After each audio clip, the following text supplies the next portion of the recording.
The Canoe Man, the unbelievable true story of John Darwin. Imagine this. You get a phone call. Your father has vanished at sea. His canoe, smashed to pieces, washes up on a beach. Search helicopters circle overhead for days. No body is ever found. You spend 5 years mourning. You throw wreaths into the ocean in his memory. You hold your sobbing mother, who can barely function from grief. And then, one day, you discover it was all a lie. Your father was alive the entire time. He was living behind a secret door, literally on the other side of the wall, while you cried yourself to sleep in the next room. And your mother? She knew everything. This is not a movie plot. This actually happened. This is the story of John Darwin, the man they called the Canoe Man. The year is 2002. The setting, Seaton, Carew, a quiet, windswept seaside town on the northeast coast of England. The kind of place where nothing ever happens. The kind of place where everybody knows everybody. John Darwin was 51 years old. A former schoolteacher. A former bank clerk at Barclays. At this point in his life, he was working as a prison officer at Holme House, a Category B prison in Stockton-on-Tees.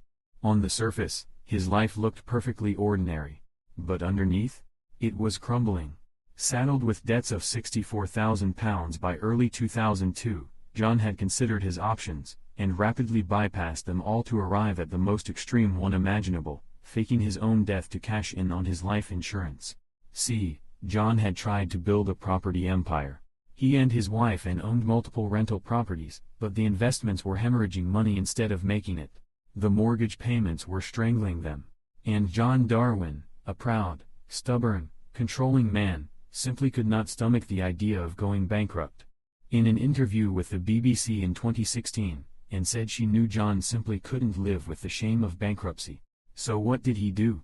He hatched a plan so audacious, so reckless, so deeply selfish that it would eventually destroy everything he claimed to love. March 21, 2002. A gray, unremarkable day on the North Sea coast. John Darwin, then 51, went missing after paddling his canoe out to sea off the coast of Seaton, Carew. A major search was launched involving 5 RNLI lifeboats, 2 Coast Guard rescue teams from Hartlepool and Redcar, a police plane with heat-seeking equipment, an RAF helicopter, and numerous teams of police officers. 5 lifeboats, a helicopter, heat-seeking technology. They searched the cold, dark waters of the North Sea for days. The wreckage of Darwin's red canoe was found. The smashed-up boat was discovered at North Gare, near a spot known locally as the Blue Lagoon, by the mouth of the River Tees. But there was no body. No John Darwin. Now here's what was actually happening behind the scenes. That morning, there had been 4 phone calls between the Darwins' home and the medical center where Anne worked. In one of them, John told Anne, "This is it. Pick me up later." Let that sink in. He called his wife. He told her the plan was a go. And then he paddled out to sea, knowing full well he was about to fake his own death. As dusk fell, John pushed his red kayak back towards the shipping lanes from the beach he had landed at and fled to the Cumbrian coast to lie low with a tent and provisions. And Anne? She drove from Durham and met him as arranged near the North Gare. When she collected John in her Skoda, he was wearing jeans, a black jacket and a black hat, carrying a rucksack.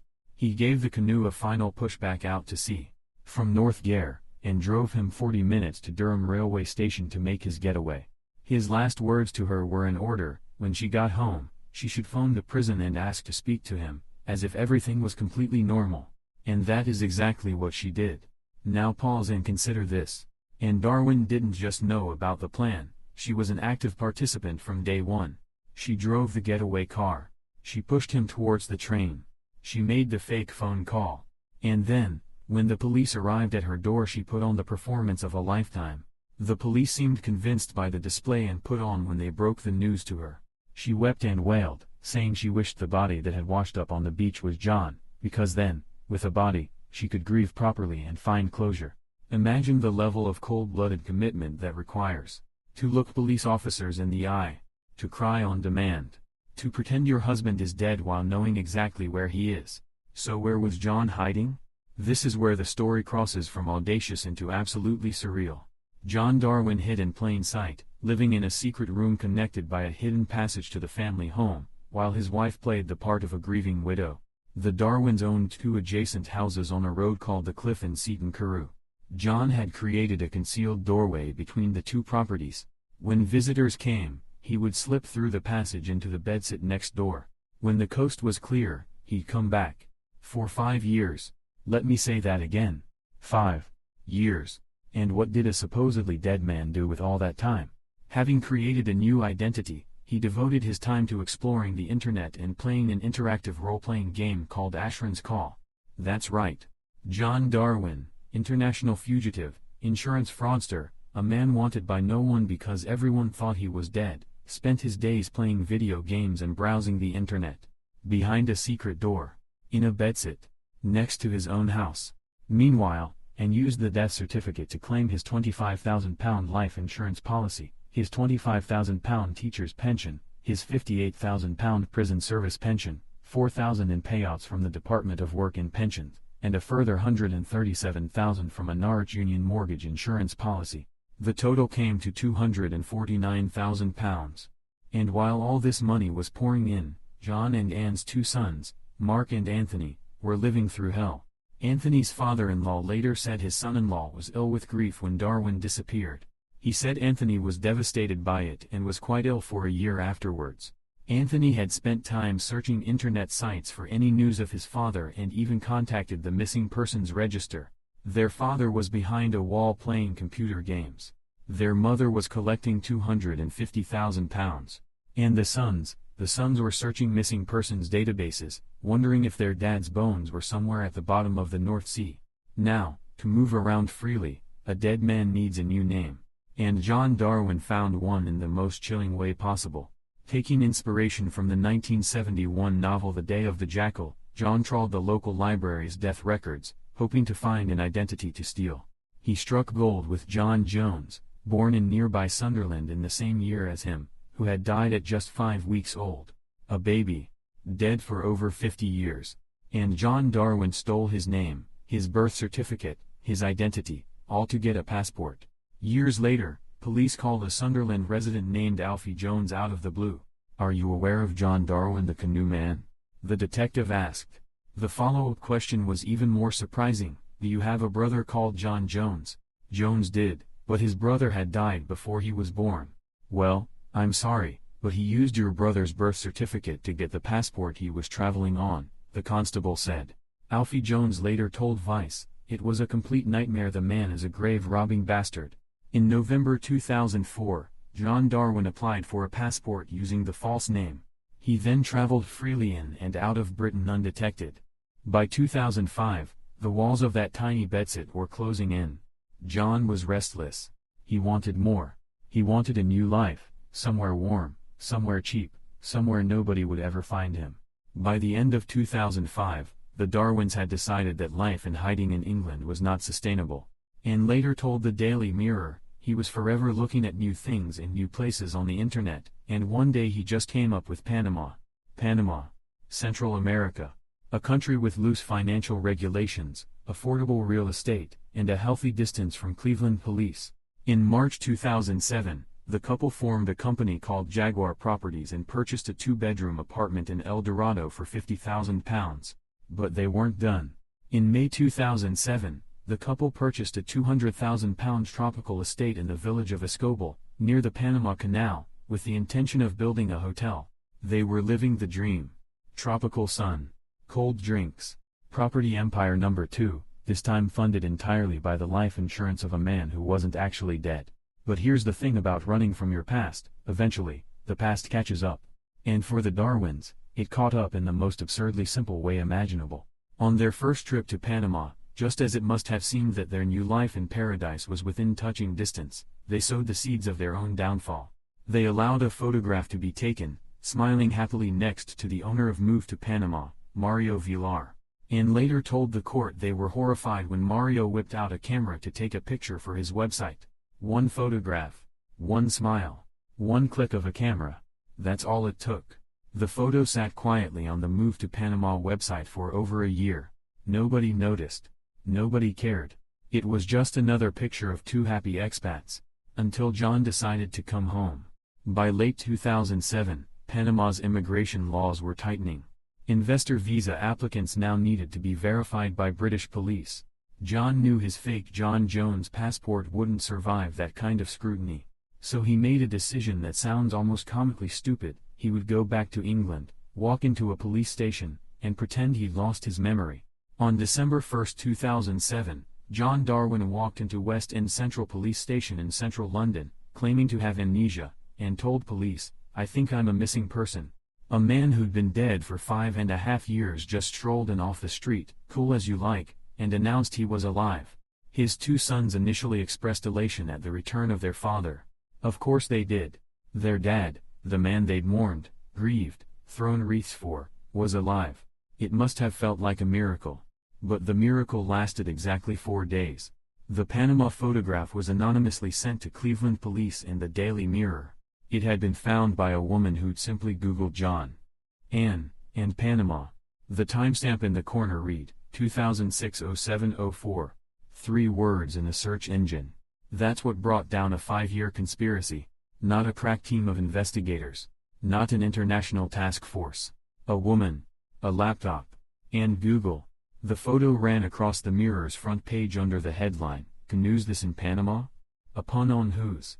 3 When was shown the photograph, she admitted she knew her husband was alive and confessed that the couple had deceived their 2 sons. The game was over.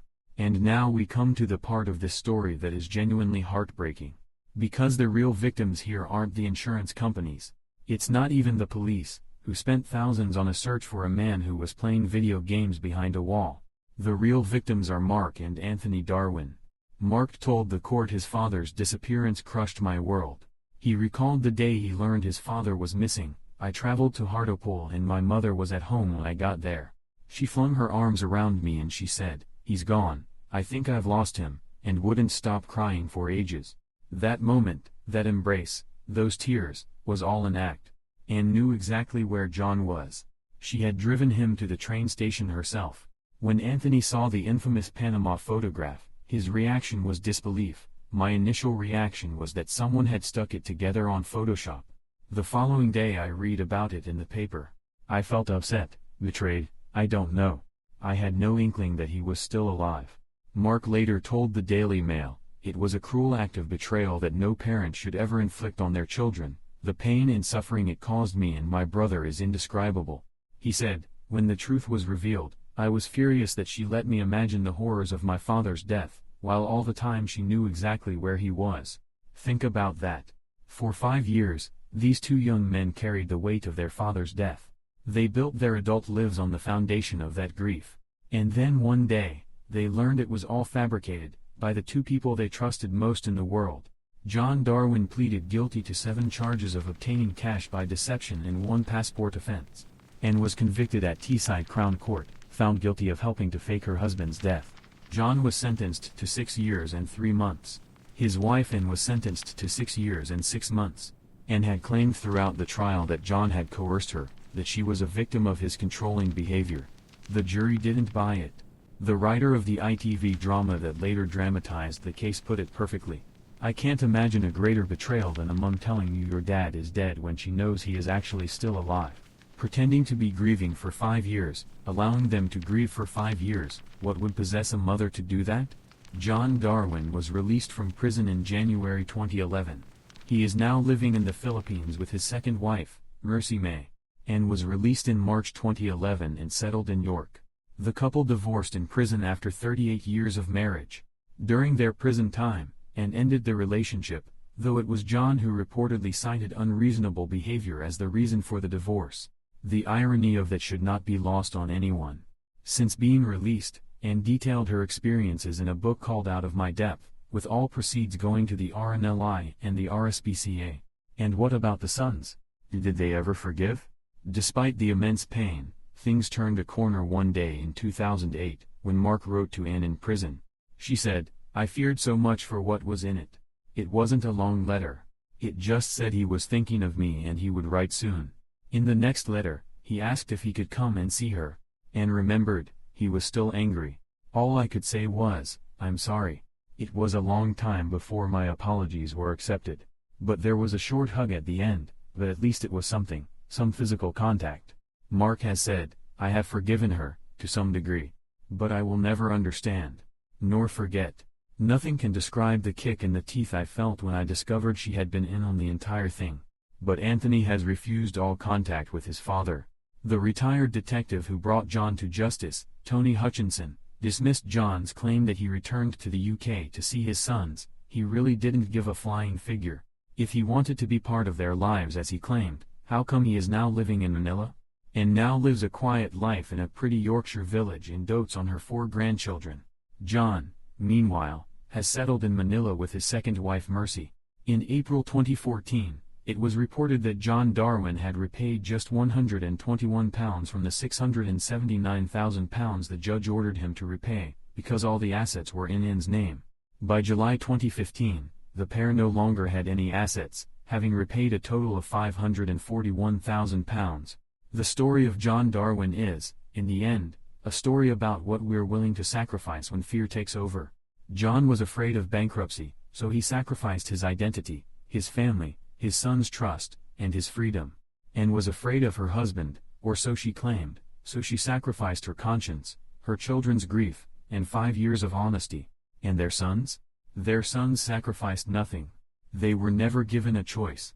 They were simply lied to, by the 2 people who were supposed to protect them above all else. It all began on a gray March day, with a red canoe and a cold, dark sea. And it ended with 3 words typed into a search bar. John, Ann, Panama.